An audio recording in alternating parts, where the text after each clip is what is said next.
ஊடகங்களின் பார்வையில் இன்று வெளியாகிய நாளிதழ்களில் உள்ள முக்கிய செய்திகளின் கண்ணோட்டம்.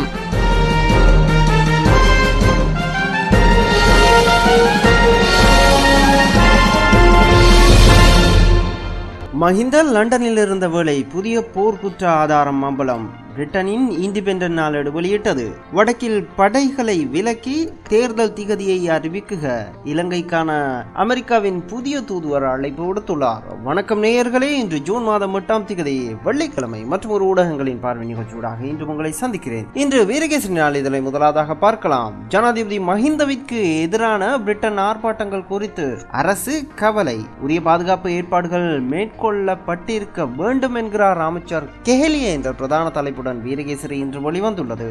புலிகளை தடை செய்யப்பட்ட அமைப்பாக பிரகடனப்படுத்தப்பட்டுள்ள பிரித்தானியாவில் எமது ஜனாதிபதிக்கு எதிராக மேற்கொள்ளப்பட்ட ஆர்ப்பாட்டங்கள் மற்றும் இடையூறுகள் தொடர்பில் இலங்கை அரசாங்கம் கவலை அடைகிறது. இது தொடர்பில் குறித்த நாடு உரிய நடவடிக்கைகளை எடுத்திருக்க வேண்டும் என்றே நாங்கள் கருதுகிறோம். ஊடகத்துறை அமைச்சர் கெஹலிய ரம்புக்கல்ல இவ்வாறு தெரிவித்தார். எவ்வாறெனினும் ஜனாதிபதி மஹிந்த ராஜபக்ச பல்வேறு இடையூறுகளுக்கு மத்தியிலும் ஆதரவாளர்கள் மத்தியில் வந்து உரையாற்றியமை முக்கியத்துவம் வாய்ந்த விடயமாகும் என்றும் அமைச்சர் குறிப்பிட்டார். லண்டனுக்கு விஜயம் மேற்கொண்டுள்ள ஜனாதிபதி மஹிந்த ராஜபக்சவிற்கு எதிராகவும் ஆதரவாகவும் லண்டனில் நடத்தப்பட்ட ஆர்ப்பாட்டங்கள் குறித்து தகவல் வெளியிடும் போதே அமைச்சர் மேற்கண்டவாறு கூறியுள்ளார். இது குறித்து அவர் மேலும் கூறுகையில், புலிகள் அமைப்பு இங்கிலாந்தில் தடை செய்யப்பட்ட அமைப்பாக பிரகடனப்படுத்தப்பட்டுள்ளது. இந்த நிலையில் தடை செய்யப்பட்ட அமைப்பின் ஆதரவாளர்கள் இவ்வாறு ஜனாதிபதிக்கு எதிராக ஆர்ப்பாட்டம் நடத்துவதும் அவரின் நிகழ்வுக்கு இடையூறு விளைவிப்பதும் உகந்த விடயமாக எங்களுக்கு தெரியவில்லை. அந்த வகையில் இந்த நிலைமையை தடுத்திருக்க இங்கிலாந்து நடவடிக்கை எடுத்திருக்க வேண்டும் என்பதே எமது நிலைப்பாடாகும்.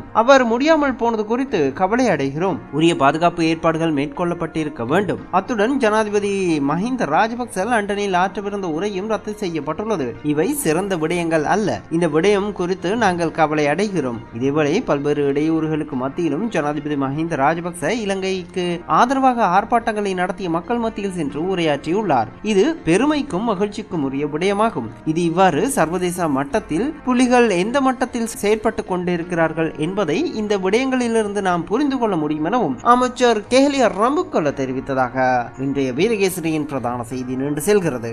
ராணுவ குறைப்பு, வடமாகாண சபை தேர்தல் தொடர்பில் அமெரிக்கா எதிர்பார்ப்பு.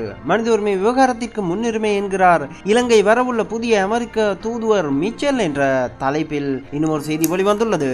மனித உரிமைகள் தொடர்பான விடயங்களுக்கே முன்னுரிமை வழங்கப்படும் என்று இலங்கைக்கான அமெரிக்க தூதுவராக நியமிக்கப்பட்டுள்ள மிச்சல் சீசன் தெரிவித்துள்ளார். முன்னாள் யுத்த வலயங்களில் ராணுவ குறைப்பு மற்றும் வடபகுதியில் மாகாண சபை தேர்தலுக்கான திகதியை நிர்ணயிப்பது உள்ளிட்ட விடயங்கள் தொடர்பில் இலங்கையின் தற்போதைய அறிக்கையை அமெரிக்கா எதிர்பார்ப்பதாகவும் அவர் குறிப்பிட்டுள்ளார். இலங்கைக்கான தூதுவர் நியமனத்திற்கான உறுதியை நேற்று முன்தினம் அமெரிக்க செனட்டர் மிச்சர் சீசனுக்கு வழங்கியது. இதன் போது உரையாற்றிய சீசன் மேலும் கூறுகையில், இலங்கையில் இடம்பெற்ற யுத்தத்தின் போது சர்வதேச மனித உரிமைகள் சட்டத்தை மீறியதாக கூறப்படும் கடுமையான குற்றச்சாட்டுகள் தொடர்பில் இன்னமும் விசாரணை நடைபெறவில்லை.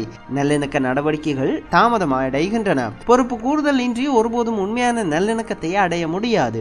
இலங்கை படையினர் பொதுமக்களை இலக்கு வைத்து மேற்கொண்ட தாக்குதலில் ஆயிரக்கணக்கானவர்கள் பலியாகியுள்ளதாக ஐநா அறிக்கை கூறுகிறது. தமிழ் போராளிகள் சிவிலியன்களை மனித கேடயங்களாக பயன்படுத்தியதாகவும் அந்த அறிக்கை தெரிவித்துள்ளது. குறிப்பாக முன்னாள் யுத்த வலயங்களில் ராணுவ குறைப்பு மற்றும் வடபகுதியின் மாகாண சபை தேர்தலுக்கான திகதியை நிர்ணயிப்பது உள்ளிட்டவை தொடர்பில் இலங்கையின் தற்போதைய அறிக்கையை அமெரிக்கா எதிர்பார்த்து காத்திருக்கிறது. மனித உரிமை விவகாரங்கள், சிவில் சமூக பாதுகாப்பு, ஊடக சுதந்திரம் ஆகியன எனது நிகழ்ச்சி நிரலில் முன்னிலையில் உள்ளது.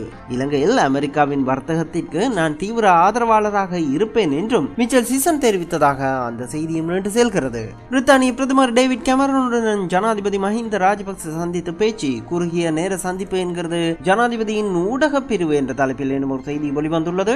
ஐக்கிய ராஜ்யத்தின் 2ஆம் எலிசபெத் மகாராணியின் வைர விழாவில் கலந்து கொள்ளும் நோக்கில் பிரிட்டனுக்கு விஜயம் மேற்கொண்டிருந்த ஜனாதிபதி மஹிந்த ராஜபக்ச அந்நாட்டின் பிரதமர் டேவிட் கெமரூனை நேற்று முன்தினம் மாலை சந்தித்து பேச்சு நடத்தியுள்ளார். 2ஆம் எலிசபெத் மகாராணியின் சார்பாக பொதுநலவாய நாடுகளின் பொது செயலாளர் கமலேஷ் சர்மாவினால் வழங்கப்பட்ட விருந்து உபசாரத்திற்கு முன்னர் ஜனாதிபதி மஹிந்த ராஜபக்சவிற்கும் பிரிட்டன் பிரதமருக்கும் இடையிலான இந்த சந்திப்பு குறுகிய நேரம் நடைபெற்றதாக ஜனாதிபதி ஊடக பிரிவு தெரிவித்துள்ளதாக அந்த செய்தியும் நின்று செல்கிறது. அத்துடன் எதிர்க்கட்சி தலைவர் ரணில் 10ஆம் திகதி சீனா பயணம், கிளிநொச்சி கனடிய பிரஜை மகேந்திராவின் கொலையின் பின்னணியில் இளம் பெண் என்ற தலைப்பில் இன்னும் சில செய்திகளும், புதிய போர்க்குற்ற ஆதாரங்கள் பிரித்தானிய பத்திரிகை தகவல் என்ற தலைப்பில் இன்னும் ஒரு செய்தியும் வெளியாகியுள்ளது. போரின் இறுதிக்கட்டத்தில் இலங்கை படையினரால் தமிழர்கள் மோசமாக நடத்தப்பட்டதற்கான மேலதிகமான காணொலி மற்றும் ஒளிப்பட ஆதாரங்கள் தமக்கு கிடைத்துள்ளதாக லண்டனில் இருந்து வெளியாகும் த இண்டிபெண்டன்ட் நாளேடு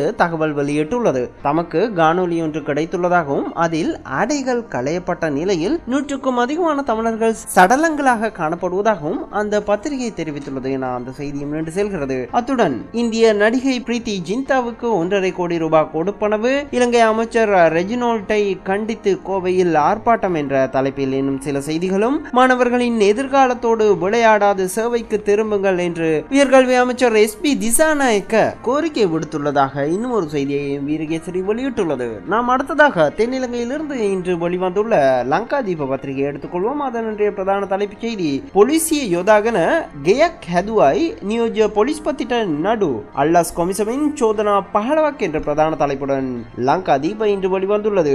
போலீஸ் உத்தியோகஸ்தர்களை பயன்படுத்தி வீடொன்றை நிர்மாணித்த பிரதி போலீஸ் மா அதிபருக்கு எதிராக வழக்கு, லஞ்ச ஊழல் தடுப்பு விசாரணை ஆணைக்குழு 15 குற்றச்சாட்டுகளை முன்வைத்துள்ளதாக இன்றைய பிரதான தலைப்புச் செய்தியை லங்காதீப வெளியிட்டுள்ளது. அதனை தவிர சஜித் கிரியல்லட்ட கதாநாயக்கின் அவவாதே என்ற தலைப்பில் இன்னும் ஒரு செய்தியும் வெளிவந்துள்ளது.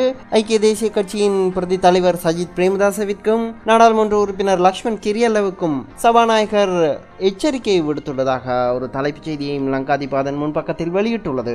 அத்துடன் பொன்சேகாட்ட இறைவ நடுவ விசி எக்கசிட்ட விபாகேட்ட என்ற தலைப்பில் இன்னும் ஒரு செய்தி வெளிவந்துள்ளது. பொன்சேகாவிற்கு எதிரான வழக்கு 21ஆம் தேதி முதல் விசாரணைக்கு எடுத்துக் கொள்ளப்படும் என அந்த தலைப்புச் செய்தி வெளியாகியுள்ளது. கடந்த ஜனாதிபதி தேர்தல் காலத்தில் 12 இராணுவ சிப்பாய்களுக்கு தங்குமிடங்களை வழங்கி உணவுகளை வழங்கிய குற்றச்சாட்டின் பேரில் சரத் பொன்சேகாவிற்கு எதிராக சட்டமா அதிபர் திணைக்களம் தாக்கல் செய்துள்ள வழக்கு விசாரணைக்கு எடுத்துக்கொள்வது என்றும் இந்த வழக்கு விசாரணைகள் எதிர்வரும் 21ஆம் தேதி முதல் ஆராயப்படும் எனவும் நேற்றைய தினம் நீதிமன்றம் அறிவித்துள்ளதாக அந்த செய்தி நீண்டு செல்கிறது. நாம் அடுத்ததாக இன்றைய தினம் தமிழகத்தில் இருந்து வெளிவரும் தினமணி பத்திரிகையையும் பார்க்கலாம். தேர்தல் வழக்கை சந்திக்க வேண்டும், சிதம்பரத்தின் மனு தள்ளுபடி என்ற தலைப்பில் இன்றைய பிரதான செய்தியை தினமணி வெளியிட்டுள்ளது. சிவகங்கை மக்களவை தொகுதியில் தாம் தேர்ந்தெடுக்கப்பட்டது செல்லாது என அறிவிக்க கோரி அதிமுகவை சேர்ந்த ராஜகண்ணப்பன் தாக்கல் செய்த மனுவை தள்ளுபடி செய்ய கோரி மத்திய அமைச்சர் சிதம்பரம் தாக்கல் செய்த மனுவை சென்னை உயர்நீதிமன்ற மதுரை கிளை வியாழக்கிழமை தள்ளுபடி செய்தது. எனினும் சிதம்பரம் மீதான குற்றச்சாட்டுகளில் 2 நீக்க நீதிமன்றம் உத்தரவிட்டது. இதையடுத்து இந்த வழக்கை சிதம்பரம் எதிர்கொள்ள வேண்டிய சூழ்நிலை உருவாக்கியுள்ளது.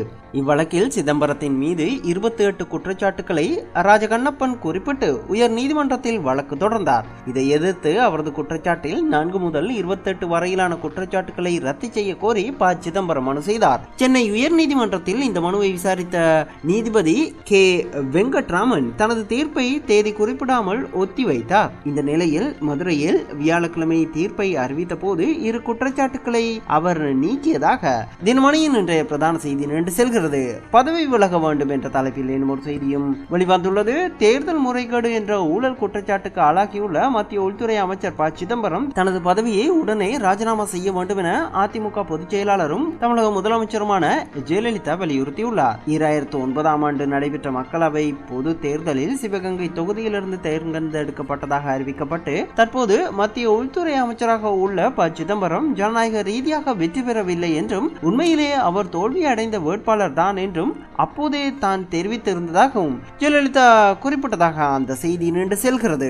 காங்கிரஸ் முன்னிறுத்தும் குடியரசுத் தலைவர் வேட்பாளர் பிரதமர் சோனியாவிடம் மு.க. ஸ்டாலின் நேரில் ஆதரவு என்ற தலைப்பில் இன்னும் ஒரு செய்தியும் வெளிவந்துள்ளது. நாம் அடுத்ததாக தமிழகத்திலிருந்து வெளிவரும் தினமலர் பத்திரிகை எடுத்துக்கொள்வோம். அதன் இன்றைய பிரதான செய்தி, மத்திய உள்துறை அமைச்சர் சிதம்பரத்திற்கு அடுத்த சிக்கல், தேர்தல் வழக்கில் விசாரணையை சந்திக்க உத்தரவு என்ற தலைப்பில் இன்றைய பிரதான செய்தியை தினமலர் வெளியிட்டுள்ளது. இந்த செய்தி குறித்து நாம் ஏற்கனவே தினமணி பத்திரிகையிலும் பார்த்திருந்ததால் இத்துடன் இன்றைய ஊடகங்களின் பார்வை நிகழ்ச்சியை நிறைவு செய்து கொண்டு மீண்டும் இதே நிகழ்ச்சியில் அடுத்த வாரம் உங்களை சந்திக்கும் வரை உங்களிடமிருந்து விடைபெறும் நான் VK. வணக்கம் நேயர்களே.